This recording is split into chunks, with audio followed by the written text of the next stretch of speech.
الصبح بكير، ووعت البابا وقالت: علاء شو يلا قوم. وعدتني امبارح إننا نقدر نقرا الكتاب تحت الشجرة على راس الجبل. حضرت ميرا شنطتها، حطت فيها ساندويش للترويقة وقنينة مي ووجبات خفيفة، وأخذت كتاب جديد بيحكي عن مغامرات بالضيعة. والبابا كمان حضر أغراضه وأخذ كتاب ليقراه. وهيك كل حدا منهم حمل شنطة وراحوا يتمشوا صوب الجبل حتى وصلوا على العالي لفوق. هونيك نقت ميرا شجرة أرز كبير كتير، قعدت تحتها، سندت ظهرها على جذعها، فتحت الكتاب وبلشت تقرا. هي وعم تقرا صارت تنقوص عليها بذرة صغيرة كتير من قلب كوز بالشجرة. صارت البذرة تطل وتطلع فوق وتحت ويمين وشمال. كان عندها الحشرية لتعرف أكتر شو عم تقرا ميرا بكتابها. ميرا تتصفح بالكتاب والبذرة تتأمل من بعيد الصور بقلبه. شافت سيارات، ولاد عم تلعب وتصرخ، الجيران عم يصبحوا بعض. الله يعطيك العافية يا جار. الله يعافيك، ميل شراب فنجان قهوة. غطى عصفور على غصن الشجرة وبلش يزقزق ويغرد. سكرت ميرا الكتاب وعطت دينتها للعصفور، غمضت عيونها ونامت. عيطت البزرة للعصفور: بست يا عصفور، تعال عندي تعال عندي. فاجا العصفور لحدها: صباح الخير يا عصفور الحلو. صباح النور يا بزرة. كعصفور انت عندك جوانح وفيك تطير لوين ما بدك. صح. طيب وين موجودين هالصور بكتاب هيدي البنت؟ بالضيعة. انت رايح عالضيعة من قبل؟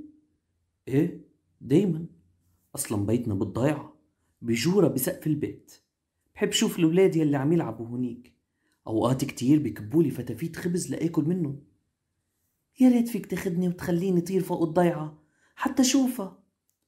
يا ريت، بس انا كتير مشغول، بدي جمع اكل واخدهم من عند ولادي. طار العصفور وفاقت ميرا وفلت هي وبيا صوب الضيعة.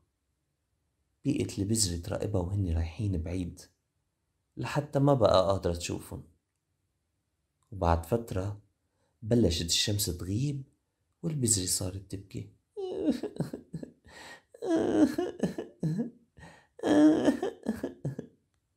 سمعتها أم الشجرة هي وعم تبكي، فسألتها الشجرة للبزرة ومستغربة: شو بكي عم تبكي يا بنتي؟ فردت: ما بدي ضل هون كل الوقت معلقة على غصنك بقلب هالكوز، ما قادرة أشوف إلا الأشياء اللي حوالي، بس بدي روح عالضيعة أو الجبل اللي حدنا هنيك واستكشف شو فيه. قالت لأمها: بيوم ما حتكبري، ولما تكبري حيصير عندك جوانح. أنا؟ بس أنا مش عصفور. صح، بس حيصير عندك جوانح لتروحي وين ما بدك، وهنيك حتصيري شجرة مثلي. وأي متى حتصيري كبيرة؟ مش هلأ، بس لما تكبري حتعرفي وحتبعدي وتستكشفي أكتر العالم اللي حواليكي. بوقتها نامت البزرة وهي عم تحلم بهيدا النهار العظيم اللي حتطير فيه.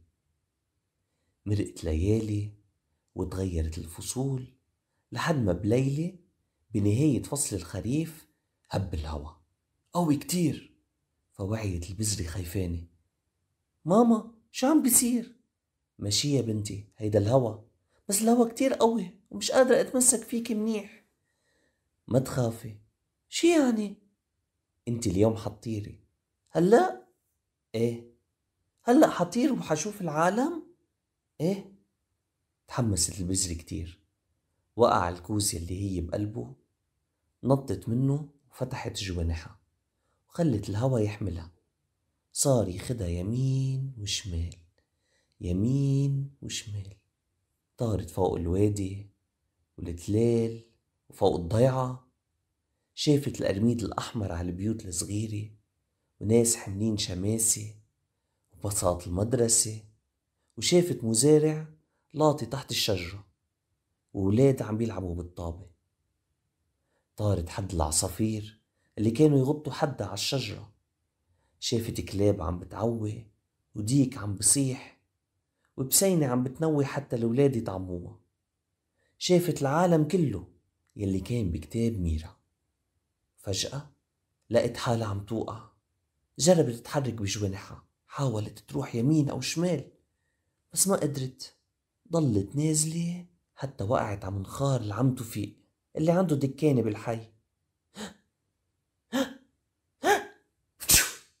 عطس العم توفيق وطارت البزرة، وقعت بشنطة.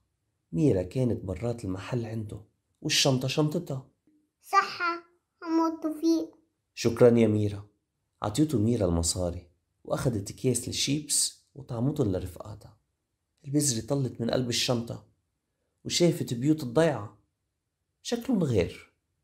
من تحت مبينين أكبر، حيطانهم من حجارة وفيهم شبابيك وأبواب وألوانهم كتير كتيرة، الأزرق والأخضر والبني. تسابقت ميرا هي ورفقاتها مين بيوصل أسرع على البيت. البزرة حاولت تتمسك منيح بالشنطة بس ميرا على عتبة مدخل البيت نطت، فوقعت البزرة على الأرض. بسينة شافتها من بعيد، سمرت عيونها على البزرة، صارت تهز بطيزة وفزت عليها. صارت تلعب فيها يمين وشمال بإيديها وتحرقصها مثل الفوتبول. خافت كتير البزرة، بركي أكلتها البسة. فجأة طلع صوت غريب، وب وب وب وب. هربت البسينة وارتاحت البزرة للحظات قبل ما يطل صاحب الصوت، كلب كبير أبيض. قال لا شو عم تعملي هون؟ ردت البزرة وخيفانة. حتكلني؟ فضحك الكلب وقال ما تخافي، ما باكل إلا لحمة. انت شو عم تعملي على جنب الطريق؟ مش المفروض تكوني على راس الجبل؟ قالت له الهوا حملني لهون وبدي اكتشف الضيعة. هلأ وقت يظهر عمو سميح من محله حتى يكنس هالرصيف قباله، لازم تلحقي توصلي على راس الجبل. بهالوقت بيفتح عمو سميح الباب وبيظهر معصب. وشت وشت بيشحط الكلب، بيجيب المكنسة وبيقرب ريشاتها صوب البزرة، بس الهوا بيجي وبيطيرها صوب الطريق. دولاب سيارة بيجي من بعيد كان حيخبصها لو ما الهوا حملها مرة تانية وأدفها للرصيف على الميل التاني. وهي عم تاخد شهيق زفير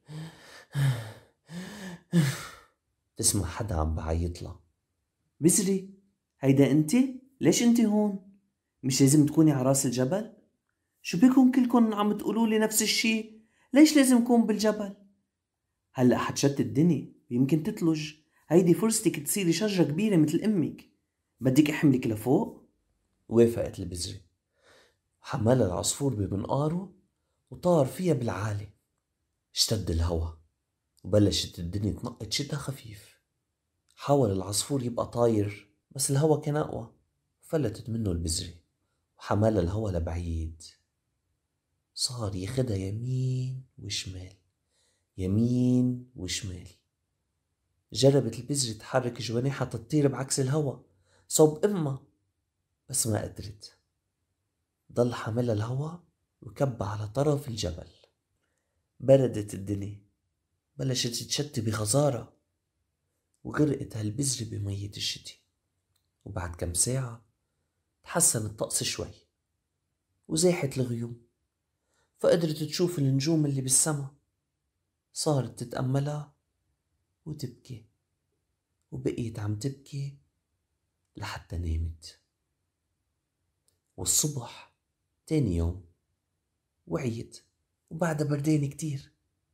تطلع فوقها وبتشوف التلج الأبيض عم ينزل من السما، والعصفور صاحبها طاير فبتعيط له يا عصفور يا عصفور. بينزل العصفور تا يحكي مع البزرة. مرحبا بزرة، فيك ترجع تحملني عند الماما؟ لا ما فيي أحملك، في كتير تلج، بس أنا خايفانة. بعتذر منك بس ما فيي ساعدك، بدي روح عند ولادي. وطار العصفور.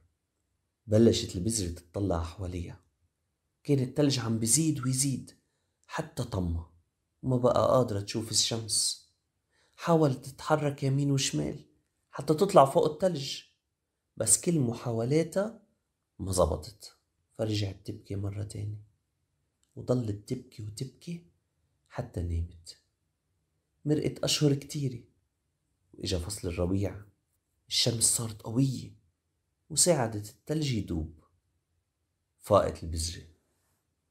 الطقس كان كتير حلو ودافي، وقدرت تشوف السما صافية، فحست شوي بالتفاؤل. جربت تتحرك بركي بتقدر ترجع عند أمها، بس حست في شي كمشها. لقت صار عندها إجرين وعلقانين بالأرض، فخافت وصارت تصرخ وتعيط. بسمع العصفور وبطير لعندها. مرحبا يا بزري، ليش عم تبكي؟ ساعدني يا عصفور، ردت عليه وكملت بكي. رد عليها، جبتلك معي رسالة اليوم. مين بعت لي رسالة؟ أمك الشجرة، بتقلك ما تخافي، انت هلأ عم تكبري، وإجريكي هول جذورك بالأرض، بيجيبولك أكل وبيثبتوكي بالجبل حتى ما توقعي، وبعد سنين حتكبري وتصيري شجرة مثلها، حتصيري طويلة وتشوفي الوادي والجبل مقابيلك. بعد ما فل العصفور بقيت البزرة عم تبكي زعلانة، ما بدها تصير شجرة، بدها ترجع بزرة صغيرة عند أمها. مرقت أيام وأشهر، وصارت البزرة شتلة وكبرت شوي شوي. صارت تعلى وقادرة تشوف أكتر شو في حواليها. بطلت تبكي، صارت تحلم تصير شجرة عظيمة مثل أمها. مرقت سنين أكتر، صارت شجرة كبيرة. وبيوم من الأيام هبت نسمة هوا صغيرة من الجهة التانية من الجبل، ومرقت بين وراءها حاملة ريحة حلوة، ريحة الأرز، ريحة أمها. الهوا كان معه رسالة: يا بنتي، أنا اشتقتلك، وكل ما يجي الهوا رح ابعتلك معه سلامة وبوساتي. كوني قوية، وتذكري إنه بيوم من الأيام حتيجي بنت صغيرة مثل ميرا تقعد تحتك، تتخبى من الشمس وتقرأ كتابها، وحتصيري أم مثلي وتخبري البزور ولادك كيف حيكبروا ويطيروا ويكتشفوا العالم وحدهم مثل ما انت عملتي. طلعت الشجرة صوب الجبل التاني، مطرح ما امها قاعدة شافتها، ابتسمت. صارت هي وياها يميلوا ويرقصوا سوا مع الهوا. وتوتي توتي توتي خلصت الحدوتي.